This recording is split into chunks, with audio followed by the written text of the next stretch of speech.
Death Stranding 2 on the beach gives players a lot of freedom for how they want to tackle the many obstacles standing in the way between Sam Porter Bridges and his goal of expanding the chiral network. Game director Hideo Kojima spoke in pre-release interviews about how he wants the player to be given the largest number of options when it comes to dealing with threats, be it finding a way around them, sneaking past them, or taking a head-on approach and fighting your way through them. If you're looking to do the latter, here are a handful of tips for combat that will leave your enemies defeated as you continue on your merry way to deliver lost cargo.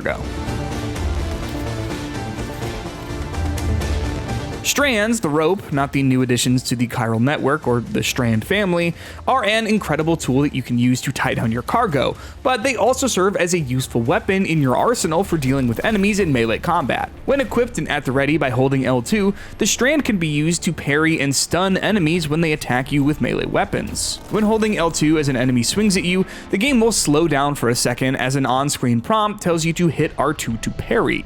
When you do, you'll avoid taking any damage and leave the enemy temporarily stunned. Once they're stunned, you can immediately follow up with a finishing move that ties them up, leaving them completely defeated. The Strand is given to you at the very start of the game and can be used infinitely, so it's a great tool to keep in mind when engaging with combat. Take note that the Strand can't be used to parry enemies with guns, but if you run behind them, you'll be able to use the insta-KO finishing move, so it's always a viable option for any encounter other than major boss fights. As you make your deliveries, you'll end up encountering enemy outposts, where the majority of the enemies you'll fight in Death Stranding reside.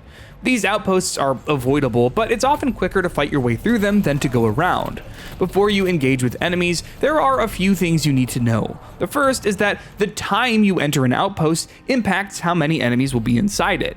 As a general rule of thumb, there tend to be fewer enemies on patrol at night, so if you're trying to sneak by undetected, or are simply looking to engage with the fewest enemies possible, it's not a bad idea to consider completing a delivery at night if the route takes you through enemy territory. Additionally, outposts change over time depending on how you engage with them. For example, if you end up taking out all the enemies in an outpost, its threat level will reduce, so if you end up passing through it again, fewer enemies will spawn. Alternatively, if you leave an outpost alone, its threat level will increase over time and more enemies with better equipment will spawn. The catch, however, is that outposts with higher threat levels will have better gear and more resources to loot, so it's a good idea to consider which outposts you want to keep at a low threat for ease of travel, and which ones you can afford to let grow so that you can fund your most resource-intensive projects. If you're trying to stealth through an outpost, make sure to keep an eye on which enemies are near the ones you've already dealt with. Just like in the original Death Stranding, enemies that find their friends knocked out on the ground will wake them up, putting them back on the field as threats. This is why it's important to tag enemies before heading into an outpost by surveying the outpost from a vantage point, holding L1 to enter compass mode and zooming in on them, or by throwing Dollman into the air near an outpost and tagging them from his aerial point of view. The best way to scope out an enemy camp, however, is by creating a watchtower using a PCC. Watchtowers can tag enemies through walls and don't require the precision that compass mode or Dollman needs to tag them. Tagging is super useful because if you're not careful, an entire outpost's worth of enemies can get back up if enough of them find each other. Just like in the first game, the haunting-looking BTs in Death Stranding 2 pose a huge threat if encountered without proper preparation. Before you leave a facility, it's a good idea to check out what weapons you have available to you that can help you deal with BTs should you need to defend yourself. A lot of weapons in Sam's arsenal are only good against other humans, so it's a good idea to take note of which ones will be helpful for dealing with beached things before you head out. Each weapon has stats that will tell you what type of enemy it's best suited for dealing with. BT weapons are harder to come by, but if you spend some time getting new, upgraded gear by increasing your star ranking with facilities, the improved weapons tend to be more versatile. For example, my go-to BT weapon in the early hours of the game was the Shotgun MP Level 2, which deals better damage to BTs than blood grenades and some other anti-BT tools. A versatile weapon is handy because if it can deal with threats living and dead, a single weapon takes up far less space on your backpack than having to juggle multiple or carry several cases of blood grenades. Speaking of blood grenades, something Death Stranding 2 doesn't make explicitly clear is that you can combine the effects of using a hematic grenade on a BT with normal, non-BT damaging firearms to deal additional damage.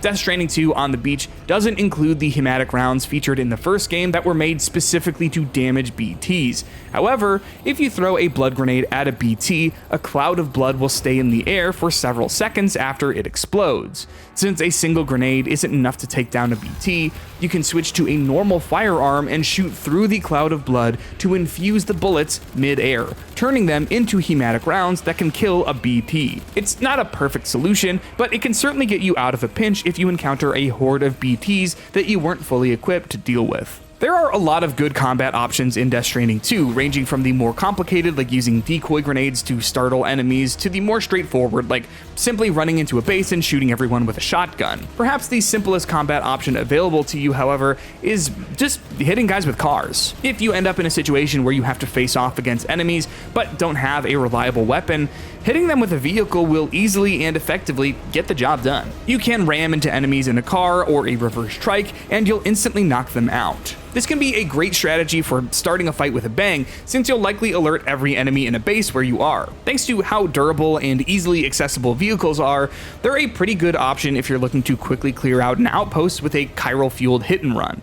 What's more, if you end up missing an enemy as you attempt to hit them, you can easily pull a gun out of your backpack by hitting right on the D-pad, and you can shoot them without having to get out of your seat. Eventually, you can outfit vehicles that come from the garage with guns of their own, which makes vehicular combat much simpler if you aren't able to hit anyone as you drive. When it comes to combat against humans in Death Stranding, you'll want to be careful so that you don't actually kill anyone or risk triggering a void out, but luckily, it's very difficult to kill a human using a vehicle. They tend to just knock people out, so you don't need to worry too much about unexpected complications either.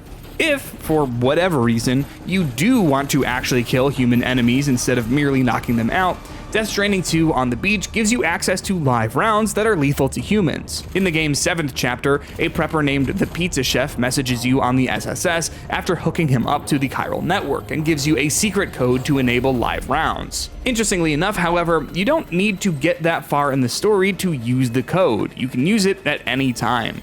To turn on lethal ammunition, access the weapon wheel by hitting right on the D-pad and then hold down L2, R2, and the circle button.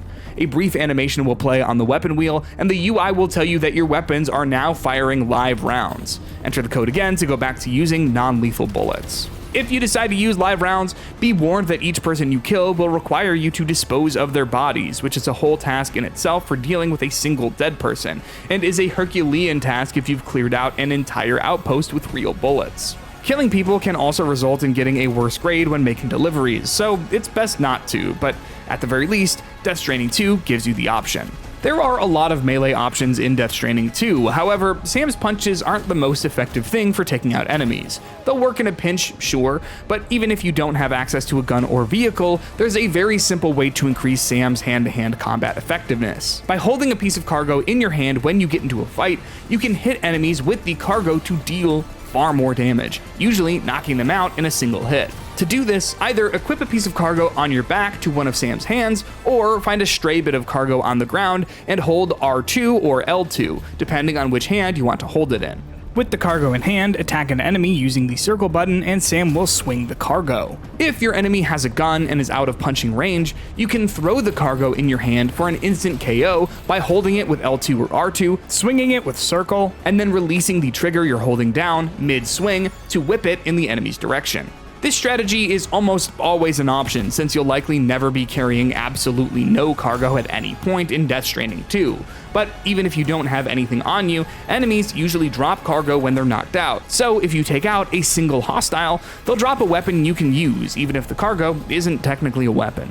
Take note that this technique is great for bashing heads, but also really bad for your cargo. If you use it to hit people or to throw, the cargo will take damage, so it's a good idea to avoid using anything you're planning on delivering as an impromptu melee weapon. So those are 8 combat tips for Death Stranding 2 on the beach. Combat has been expanded when compared to DS1 to give players more options. The game isn't fully at the Metal Gear 5 levels of do anything you can set your mind to, but it's certainly close and acts as a fun combat sandbox if you're wanting to experiment. For more on Death Stranding 2 on the beach, check out our other tip videos, and for everything else, make sure to kick it with IGN.